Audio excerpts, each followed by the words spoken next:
Alors, chers amis, de retour avec vous en ce jeudi 3 avril 2025, 9h23, heure du Québec.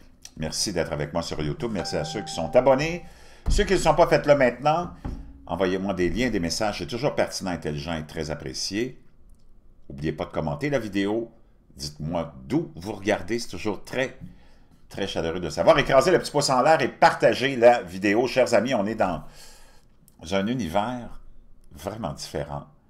Tout a changé, tout est en train de s'écrouler, le système mondial est en train d'être exposé par Donald Trump, qui l'eût cru, et on n'a pas fini de vivre des perturbations. Les tarifs sont arrivés hier, pour la plupart. Tu as déjà Doug Ford, le premier ministre de l'Ontario, qui plie des genoux, parce que c'est comme... D'où ce gars-là sort en pensant qu'il pourrait être une menace, lui, un gros bouffon globaliste, mondialiste, avec l'intelligence d'une grenouille, pourrait menacer l'économie américaine. Are you effing kidding me? Si l'Ontario existe, c'est à cause de l'industrie automobile américaine, c'est à cause des États-Unis. Comment? Le monde, nos politiciens sont tellement mollassons, démunis. Là, tu as Mark Carney qui, finalement, a été exposé, puis je ne sais pas comment ça va se terminer, parce que les pseudo-médias, complexes médiatiques, corrompus, les pseudo-experts te disent que les libéraux sont revenus et sont en avance dans les sondages. Comme on disait pour Kamala Harris, il est exposé totalement pour la fraude qu'il est, mais en plus, il vient d'être exposé par Donald Trump parce qu'il dit « Ouais, je l'aime bien, celui-là. » Il doit y avoir une raison pour laquelle Donald Trump aime bien Mark Carney. Je vous laisse essayer de trouver pourquoi il aime bien Mark Carney. Je vais dire une chose, les Canadiens, surtout les Québécois, j'ai ce message-là pour vous. Remplacer Justin Trudeau par Mark Carney, c'est comme changer de T-shirt quand tu as chié dans ton pantalon. Avant de plonger dans le sujet que je vais vous partager, 2-3 petites annonces. Procurez-vous votre bleu de méthylène. Oui, ça marche. Des centaines maintenant d'abonnés me le confirment, ils l'ont acheté. C'est du biohacking. L'élite l'utilise. Tu as besoin de l'utiliser. Ça change ta vie.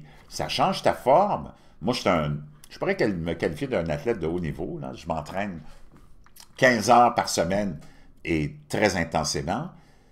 Et ça m'a amené ailleurs. Ça fait plus d'un mois que je l'utilise. Ça a été ramené naturellement à l'avant-plan par Bobby Kennedy. Nul autre que Bobby Kennedy, 70 ans, qui a l'air d'un jeune de 20 ans avec un six-pack. On l'avait vu mettre des gouttes bizarres bleues dans son eau. Et on a découvert que c'était le bleu de méthylène. Joe Rogan en a parlé avec Mel Gibson. Mel Gibson a dit oui, ça marche vraiment. C'est fantastique. Ça augmente de 30% la production d'énergie cellulaire. C'est utilisé dans plein d'autres domaines aussi. On l'utilise, c'est pour ça qu'il faut que tu fasses attention si tu prends des antidépresseurs. Utilisé pour stabiliser l'humeur des bipolaires. J'ai découvert ça aussi. C'est hallucinant. Donc, vraiment, quelque chose qui change ta vie. Je te laisse le lien dans la boîte de description. 20 gouttes. Moi, je prends une vingtaine de gouttes à ma stature. Je le prends tous les jours avant d'aller m'entraîner. C'est hallucinant. Ça dure 6 à 8 heures. Une femme, une quinzaine de gouttes. Si l'élite l'utilise, moi, je te conseille de suivre ce que l'élite fait et non pas ceux qui sont sur leur lit de mort. Pendant ce temps-là, il y a un autre outil essentiel si tu veux éviter de continuer à être un androgyne stupide. Make Your Bed, puis un abonné a trouvé le lien en français. C'est hallucinant, ce petit bouquin. Histoire de vie de l'amiral McRaven, un Navy SEAL, qui te raconte 10 anecdotes de 10 entraînements qui te donnent 10 leçons de vie. Je peux te dire une chose, si tu lis ça, tu mets ça en application et tu te jettes dans la peau des personnages de celui, à chaque fois qu'il te donne une leçon de vie, il n'y a rien qui va t'arrêter dans la vie. Pendant ce temps-là, on s'en va visiter, chers amis, les Carl Brochu et moi, Le Monde en direct. La tournée commence le 13 avril, dimanche 13 avril, au Resto Bar Le Bouchard, à Richelieu, une vingtaine de kilomètres, ou en tout cas une vingtaine de minutes au sud de Montréal. Une place sympathique. Ça va être le dimanche 13 avril. On vous attend. Concept unique. On va s'amuser. Le dimanche 13 avril au Bouchard. Envoyez-moi un lien ou une demande d'intérêt. C'est gratuit, on vous attend. On va se promener, mais là, pour un bout de temps, on va rester là. Ça va prendre un petit bout de temps. Donc, si vous êtes impatient de venir nous voir, Carl Brochu et J'en ai marre, venez nous voir dimanche 13 avril, de 9 h à 13 h à peu près. Chers amis, la construction de logements permanents reste le plus grand défi d'Haïti après le tremblement de terre de 2010. On le sait qu'il y avait eu une vague mondiale d'empathie pour ces pauvres Haïtiens. Moi, j'ai plein d'amis haïtiens, c'est du monde formidable. Suite à ce tremblement de terre-là, c'est Tabarnak Obama qui était le président et Crooked Hillary qui était la secrétaire d'État lorsque c'est arrivé.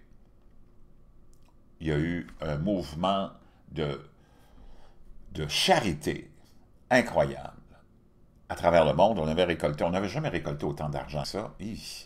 C'est jamais vraiment un bon signe quand tu récoltes autant d'argent au niveau charitable puis que tu as Crooked Hillary qui est secrétaire d'État. Il me semble que les deux, c'est pas compatible. Donc, pour Island Lima, la maison d'une chambre avec plomberie intérieure et une deuxième chambre inachevée était censée être un nouveau départ, une chance de vivre dans un logement digne après avoir perdu sa maison lors du tremblement de terre de 2010 en Haïti, mais peu après avoir emménagé dans sa maison neuve. Quelques jours avant Noël 2013, la réalité a commencé à s'imposer. La maison était minuscule. On voit ici les genres de maisons qu'on a construites. Les fenêtres s'envolaient facilement. Les poignées de porte vacillaient. Les maisons n'étaient pas bien construites, a déclaré Lima, 33 ans. Les portes et les fenêtres ne sont pas en bon état. Au moindre coup de vent, les fenêtres s'envolaient. Les maisons aux couleurs pastel délavées, inaugurées par l'ancienne secrétaire d'État américaine Crooked Hillary Clinton, et les présidents actuels et précédents d'Haïti, il y a près de 3 ans, étaient censés symboliser la nouvelle Haïti, pièce maîtresse de la reconstruction, après l'une des pires catastrophes naturelles de l'hémisphère. Mais 5 ans après le séisme de magnitude 7, qui avait fait 300 000 victimes, wow!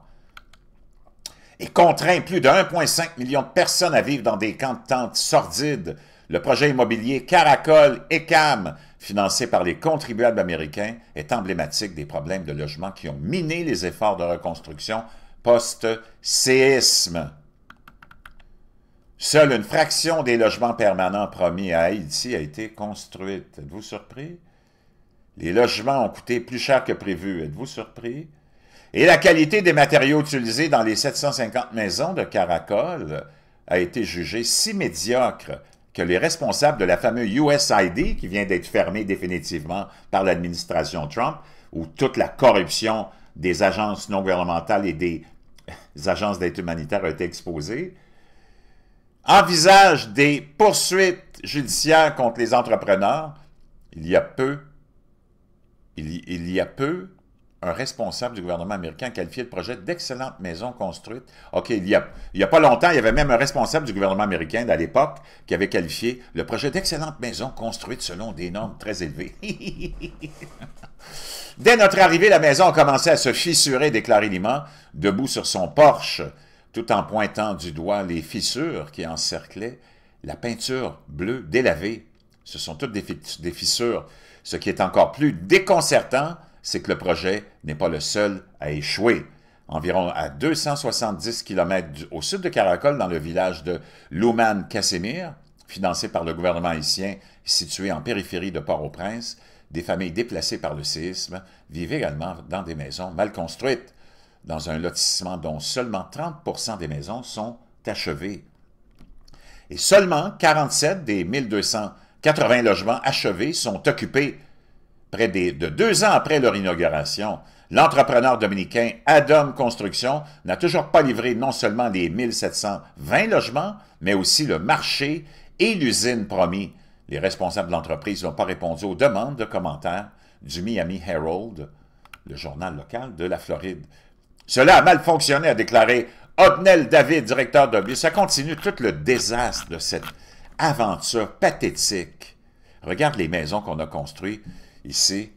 C'est ça qu'on a. C'est complètement hallucinant. d'avoir été si corrompu. Des années après le tremblement de terre, un gros bonnet d'une entreprise de béton a obtenu une subvention d'une organisation humanitaire pour construire des logements. Quelle honte! Mais qui diable, il semblerait que la plus grande usine de béton d'Haïti appartienne à la famille de l'ancienne présidente de Harvard.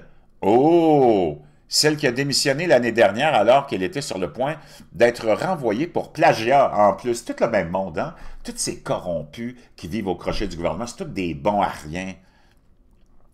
Drôle, hein, non? Au fait, que se passe-t-il donc dans cette université? Une bande de diplômés se retrouve dans des affaires financières de haut niveau. Escroquerie ou népotisme? Quoi qu'il en soit, Haïti est en effondrement et ce n'est pas un jeu de mots sur le tremblement de terre. Espérons que les nombreux nouveaux sans-abri suite au tremblement de terre de magnitude 7,7 au Myanmar et en Thaïlande auront des toits similaires au-dessus de leur tête. Complètement hallucinant. On va aller voir c'est qui cette femme, l'ancienne. Oh, tiens, Claudine Gay, en plus. Tu sais, c'est comme, wow. Puis, je vais te dire une chose, je pense pas qu'elle soit mariée avec un homme, là. À lui regarder le look. Claudine Gay, née le 4 août 1970, est une politologue et administratrice universitaire. Elle est titulaire de la chaire Wilbur A. ou A. Cowett du gouvernement et d'études africaines et afro-américaines à l'université de Harvard. Qu'est-ce qui se passe à l'université d'Harvard pour avoir juste des imbéciles, des idiots et des idiotes à la tête de cette université-là et des racistes en plus, des globalistes et des mondialistes? Ces recherches portent sur le comportement politique américain, notamment la participation électorale et les questions raciales et identitaires. As-tu vu la Marsouin? Wow! Présidente de l'université de Harvard. C'est pas possible. Complètement hallucinant. Complètement hallucinant. Madame Gay, en plus. Gay. C'est pas... Oh, tu voudrais... Wow! Elle a été critiquée notamment parce qu'elle avait été incapable de condamner les manifestations anti-israéliennes et l'attaque menée par le Hamas contre Israël. Aussi, elle a été enquêtée pour du plagiat peu après l'audience du Congrès en décembre. Gay est accusé de plagiat par le militant conservateur Christopher Rufo et le journaliste Aaron Sibarium et par une plainte anonyme. Donc, en plus, elle fait du plagiat. C'est comme ça qu'elle a eu ses diplômes. Wow, wow, wow. C'est tout le même monde. C'est ça qui est important de comprendre. C'est que c'est tout le même monde qui se retrouve et qui se protège. Wow! Donc, on va aller voir si on peut trouver une information là-dessus. Donc, tiens, imagine-toi, un homme politique haïtien détient des actions de GDG Concrete and Construction, béton et construction. Le principal responsable de la planification de la reconstruction d'Haïti possède une partie de la plus grande entreprise de béton du pays qui devrait récolter des bénéfices majeurs grâce à la prochaine vague d'aide internationale. C'est incroyable. Quand on a tellement été naïfs, nous les citoyens, c'était tout un système de corruption, une toile gigantesque qui a été naturellement initiée par la création de l'ONU, financée par des Juifs sionistes, les Rockefeller, et c'est là où on a commencé ce grand système qu'on avait sûrement planifié depuis longue date, de convaincre les pauvres citoyens idiots que nous sommes qu'on était pour financer des programmes d'aide humanitaire partout dans le monde pour sortir le monde de la misère, alors qu'en 2025, il n'y a jamais eu autant de monde dans la misère. Le principal responsable de la planification de la reconstruction d'Haïti possède une partie de la plus grande entreprise de béton du pays. Et on apprend aussi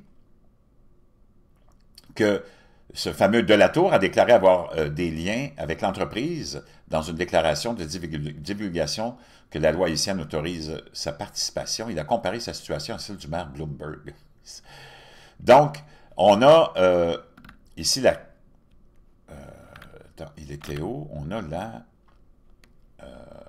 la preuve concrète que GDG, cette compagnie-là, est en mesure de remporter des contrats de reconstruction financés par des donateurs, a déclaré Gay mais il craint que les grands blablabla. Donc, le monsieur gay en question, qui est le cousin de l'ancienne présidente de Harvard, eh bien oui, il est là. Le site web de l'entreprise mentionne de la Tour comme vice-président, mais il a déclaré avoir mis fin à ses fonctions lorsqu'il est devenu ministre du Tourisme en 2006. L'actionnaire majoritaire, l'Américain d'origine haïtienne, Michael Gay. Oh! Il est aussi le cousin de la Tour. Oh! Wow! C'est incroyable. Cette fameuse entreprise de béton, emploie le neveu du ministre de la Tour. C'est comme tout le monde est interrelié là-dedans. C'est hallucinant, toute cette corruption mondiale. Et tu as des endrogynes stupides de notre population qui sont là à dénigrer, pour aucune raison, sans savoir pourquoi, Elon Musk et son département de l'efficacité gouvernementale qui expose toute la corruption de tous ces gens-là depuis des décennies et des décennies. C'est vraiment fantastique. Donc, chers amis, je vous laisse là-dessus. N'oubliez pas votre bleu de métinène, le livre et notre tournée. 13 avril, je vous retrouve. Encore aujourd'hui, je m'en vais au yoga, puis je reviens. J'ai d'autres nouvelles à vous partager.